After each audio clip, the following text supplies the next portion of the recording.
Israel और Hamas में संधि हो गई है। मिसाइलों की गरज थम गई है, बम बारूद नहीं बरस रहा है और दोनों तरफ से जो अतिवादी बयान आ रहे थे उन पर भी रोक लग गई है। सभी आश्चर्य में है कि 51 दिन तक चला लगातार वाला ये संघर्ष अचानक कैसे थम गया। 7 अक्टूबर को जब हमास ने हमला किया था, उसके बाद से लगातार इजराइल बहुत ही आक्रामक मुद्रा में था।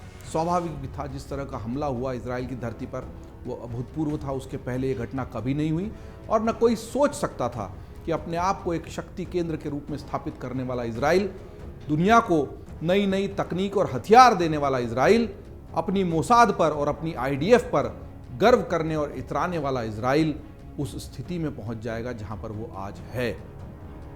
अपनी इसी बौखलाहट में उसने लगातार गाज़ा पट्टी पर हमले किए। उत्तरी गाज़ा से दक्षिणी गाज़ा की ओर पलायन के लिए लोग मजबूर हुए। बहुत सारे लोग गाज़ा पट्टी में भी मारे गए और हमास ने जो आतंकी हमला किया था उसमें भी इजराइल की धरती पर बहुत लोग मारे गए। दोनों तरफ से कस्में खाई जा रही थी एक दूसरे को निपटाने की और ख़त्म करने की। हमास ये मानता है कि वो फ़लस्तीनियों की लड़ाई लड़ रहा है, हालांकि फ़लस्तीन की जो सरकार है वो इससे बिल्कुल अलग है और फ़लस्तीन की इस लड़ाई को हमास जिस तरीके से लड़ रहा है उसके समर्थन में बहुत सारे लोग नहीं हैं। इतिहास हम आपको अमर उजाला के ही कई सारे अन्य वीडियोज़ में बता चुके हैं कि वो जो धरती का टुकड़ा है बहुत छोटा सा, वहाँ पर लड़ाई इस बात की है कि ये किसका ज़मीनी हक है। इजराइल का मानना है कि 48 के बाद से जब से वो देश बन गया उसी का हक है और उसने फिर लगातार आसपास से फ़िलिस्तीन के हमलों को देखते हुए अपनी ज़मीन का विस्तार भी किया है। ये सच है कि जितनी ज़मीन उसको मिली थी उससे ज़्यादा पर आज इजराइल का कब्ज़ा है और इसी को लेकर फ़लस्तीन के लोग और हमास जैसे लोग जो इस लड़ाई को अपना मानते हैं लेकिन आतंकवादी तरीके अपनाते हैं, वो भी इस ज़मीन की हक की लड़ाई की बात करते हैं। और हम जब वीडियो बनाते हैं तो हमारे कमेंट में भी ऐसी बहुत सारी बातें आती हैं कि इजराइल ने जो किया वो आपको दिखाई नहीं देता क्या। इजराइल ने जो किया वो दिखाई देता है, दुनिया को दिखाई देता है। भारत वो देश है जिसने शुरुआत में जब इजराइल एक देश बन रहा था तब कहा था कि ये गलत है और फ़लस्तीनियों के हक़ में आवाज़ उठाई थी। और यासिर अराफात किस तरह से भारत के करीबी दोस्त रहे ये सभी को पता है। लेकिन भारत जिस चीज़ की मुखालिफत करता है वो है आतंकवाद की, क्योंकि भारत खुद आतंकवाद के इस दंश से बहुत बुरी तरह प्रभावित रहा है और वो जानता है कि इस आतंकवाद के मानी क्या होते हैं। इसलिए जो लोग आतंक का रास्ता अपनाते हैं उनके साथ भारत कभी भी खड़ा नहीं हो सकता। ये बात सही है कि आधिकारिक तौर पर अभी भी भारत ने हमास को आतंकी संगठन घोषित नहीं किया है, लेकिन जो 7 अक्टूबर को किया गया उसकी आलोचना, उसकी निंदा उसी दिन भारत ने कर दी थी। प्रधानमंत्री मोदी ने ट्वीट भी किया था। लेकिन फ़लस्तीन के हक के साथ भारत खड़ा है, इस बात को भी पुरजोर तरीके से भारत ने स्थापित किया है। तो ये बात उन लोगों के लिए जो हमारे इस तरह के वीडियोस को देखकर टिप्पणी करते हैं, आपकी टिप्पणी का स्वागत है। सभी को अपनी राय रखने का हक है और अमर उजाला कोशिश करता है कि सबकी राय को शामिल भी किया जाए। ये बात इसलिए भी कि आपकी राय को, आपकी टिप्पणियों को देखा, सुना, पढ़ा जा रहा है और जिसको तवज्जो दी जा सकती है उसको तवज्जो भी अवश्य दी जाएगी। बहरहाल बात आज जो मुद्दा है, समझने वाली जो बात है, क्योंकि हम कहते हैं कि पहले बात को समझो।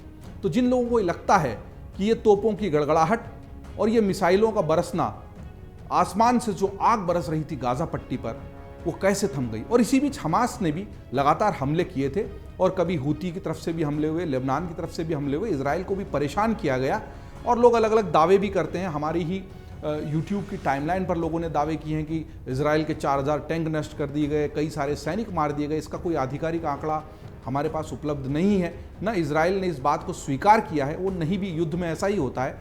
यूक्रेन और रूस के युद्ध में भी कई सारे दावे किए गए लेकिन उसकी पुष्टि नहीं हो पाई।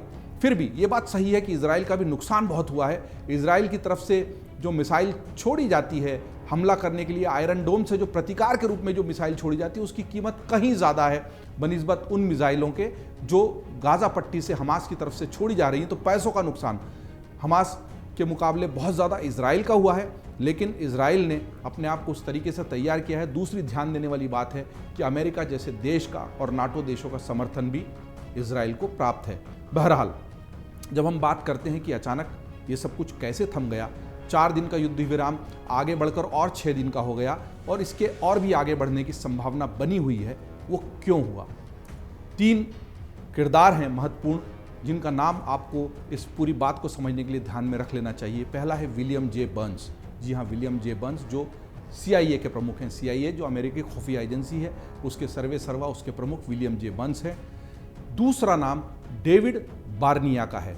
डेविड बार्निया मोसाद के प्रमुख हैं। जी हाँ, इजराइल की जो खुफिया एजेंसी है मोसाद, उसके प्रमुख हैं डेविड बार्निया। और तीसरा नाम है मोहम्मद बिन अब्दुल रहमान अल थानी। जी हाँ, मोहम्मद बिन अब्दुल रहमान अल थानी, ये कतर के प्रधानमंत्री और विदेश मंत्री का भी प्रभार इन्होंने अपने पास रखा है।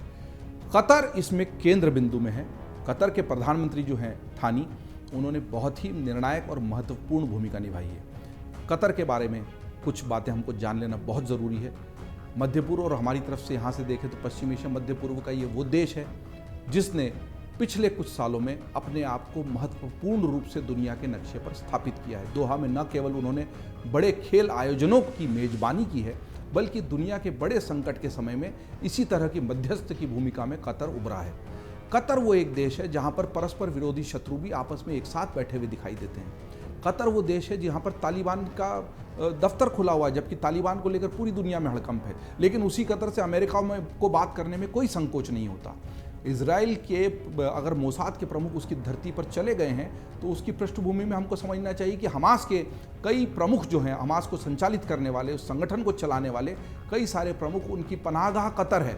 हम शुरुआत में ये रिपोर्ट दे भी चुके हैं कि गाज़ा पट्टी पर हमले हो रहे हैं, लेकिन वहाँ हमास के सैनिक, हमास के कुछ कमांडर और अन्य लोग ज़रूर हैं, लेकिन जो प्रमुख लोग हैं उनमें से कुछ लोग तो ब्रिटेन में हैं, लंदन में हमने उनके होने की जानकारी आपको दी थी, और कुछ लोग कतर में हैं। अब बड़ी बात ये थी कि जब बेंजामिन नेतन्याहू कसम खाए बैठे थे कि हमास का समूल नाश वो इस धरती से कर देंगे 7 अक्टूबर के हमले के बाद, और दुनिया में वो कहीं भी छुपे हो तो वो उनको मार देंगे।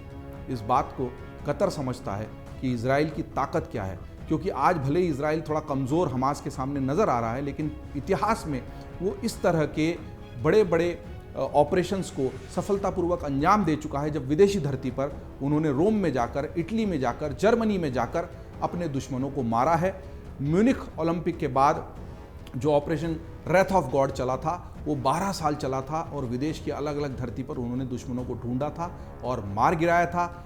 ऑपरेशन थंडरबोल्ट सबसे ज़्यादा चर्चा में रहता है। ईदी अमीन से कैसे जाकर वो बंधकों को छुड़ा लाए थे सबको पता है, और इसी तरह के कई अन्य ऑपरेशन हैं जिनकी पूरी दुनिया को जानकारी है। और ये अल थानी जो है ये बहुत अच्छे से समझते थे कि अगर इस तरह के बदले पर ये उतारू रहा तो अगर उनकी धरती पर कुछ होता है तो इसमें कतर का भी नाम खराब होता है, उनकी संप्रभुता को भी चुनौती मिलती है।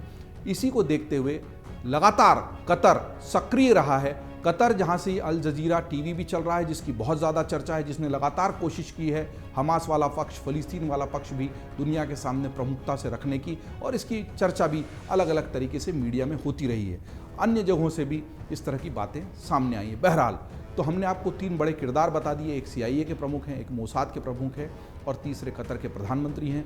इनकी गुप्त बैठक कुछ दिनों पहले कतर में ही दोहा में हुई थी, जिसको लेकर CIA ने भी ये बयान दिया कि हाँ, ये इसी चलते हुए संघर्ष को लेकर एक बैठक थी, इससे ज़्यादा कुछ बताया नहीं जा सकता क्योंकि वो क्लासिफाइड है, मतलब वो गुप्त जानकारी है।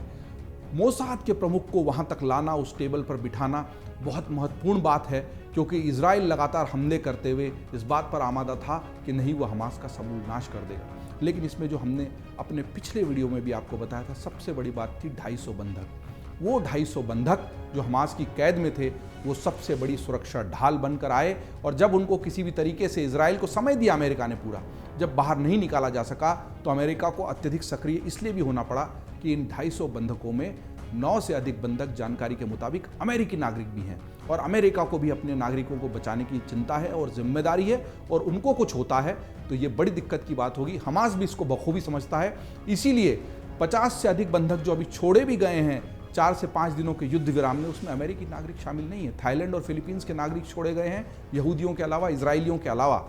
तो ये हमास ने बहुत महत्वपूर्ण रणनीतिक कदम उठाया है कि उन नागरिकों को नहीं छोड़ा है जिन देशों का बड़ा प्रभाव है।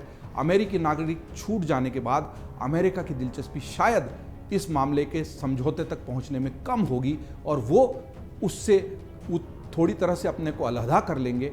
इसी को समझते हुए हमास ने चतुराई से अमेरिकी नागरिकों को अपने पास बनाए रखा है, बंधक उनके पास हैं, इसलिए बातचीत चल रही है। कतर की प्रधानमंत्री की मध्यस्थता में ये बातचीत हुई। तालिबान का दफ्तर अपने पास रखने वाला कतर, बड़े खेल आयोजन करने वाला कतर, और हमास के लोगों को भी अपनी यहीं शरण देने वाला कतर आखिर उस शांति समझौते का दूत बना। इसके पीछे CIA के जो प्रमुख हैं विलियम बर्न्स, उनकी भूमिका भी बहुत महत्वपूर्ण मानी जा रही है। अमेरिकी मीडिया रिपोर्ट्स के मुताबिक पूरी की पूरी जिम्मेदारी उन्हीं को दे दी गई थी, जो बाइडेन अमेरिकी जो राष्ट्रपति हैं उनके द्वारा, और कहा गया था, यहाँ तक कि एंथनी ब्लिंकन जो बार बार जा भी रहे थे मध्य पूर्व में, वो भी इसमें थोड़े से पीछे हुए और विलियम बर्न्स को आगे किया गया, क्योंकि उनको सामने से जो चाहिए थे वो डेविड बार्निया थे। और डेविड बार्निया बहुत विश्वस्त हैं बेंजामिन नेतन्याहू के। अगर डेविड बार्निया और विलियम बर्न्स की बातचीत होगी कतर की मध्यस्थता के साथ, तो फिर हम मान सकते हैं कि जो बात होगी उसका अक्षरशः पालन होगा। वही हुआ। 4 दिन के युद्ध विराम को आगे बढ़ाने के लिए इजराइल इस शर्त पर तैयार हुआ कि हर दिन 10 से अधिक बंधक उसकी तरफ से छोड़े जाएंगे, और बदले में जो फिलिस्तीनी छोड़े जाने हैं वो भी 150 से अधिक छोड़े जा चुके हैं। कुल मिलाकर कतर ने और CIA प्रमुख ने बहुत बड़ी भूमिका निभाई इजराइल को इस बात पर राजी करने के लिए कि कुछ देर के लिए इस युद्ध को, इस हमले को रोक दिया जाए, जिससे खाद्य सामग्री और अन्य मेडिकल जो भी उपकरण और दवाइयाँ पहुँचानी है गाज़ा में, जो लोग तकलीफ में हैं और जो युद्ध में घायल हुए हैं उन तक, और इस बीच फिर से अपने आप को खड़ा करने का मौका मिल जाता है गाज़ा पट्टी के लोगों को भी। और उधर इजराइल ने भी इस मौके का लाभ लेकर उसकी सेना जो पूरी तरह से इसमें झोंक दी थी, लगातार 50 दिन तक ऑपरेशन चलाना आसान नहीं है, खासतौर पर उस इलाके में जहाँ पर सुरंगें हैं, जिसको लेकर पहले ही आशंका और कुशंका से इजरायली सेना घिरी हुई थी। इस बीच इजराइल भी अपने आप को फिर से खड़ा करेगा, और फिर उसी सवाल पर आकर हम सब भी खड़े हो जाएंगे, यहाँ से आगे क्या। कोशिश दुनिया के देशों की यही होगी कि इससे आगे ये युद्ध विराम इसी तरह खींचता चला जाए और फिर से हमले और युद्ध की स्थिति नहीं आए। लेकिन क्या बेंजामिन नेतन्याहू केवल इतने पर ही रुक जाएंगे, ये बड़ा सवाल है। और इस सवाल को लेकर जो भी जवाब सामने आएंगे, उनको लेकर हम अमरउजाला.com के माध्यम से बात को इसी तरह आपको समझाने की कोशिश करते रहेंगे। लेकिन आपकी टिप्पणियाँ बहुत महत्वपूर्ण हैं। आप लगातार बताते रहिए कि इस मुद्दे पर आपकी क्या राय है। अगर आप ये वीडियो YouTube पर देख रहे हैं तो हमारे चैनल को सब्सक्राइब करें और बेल आइकन को दबाना ना भूलें। अगर आप Facebook पर ये वीडियो देख रहे हैं तो हमारे पेज को लाइक करें।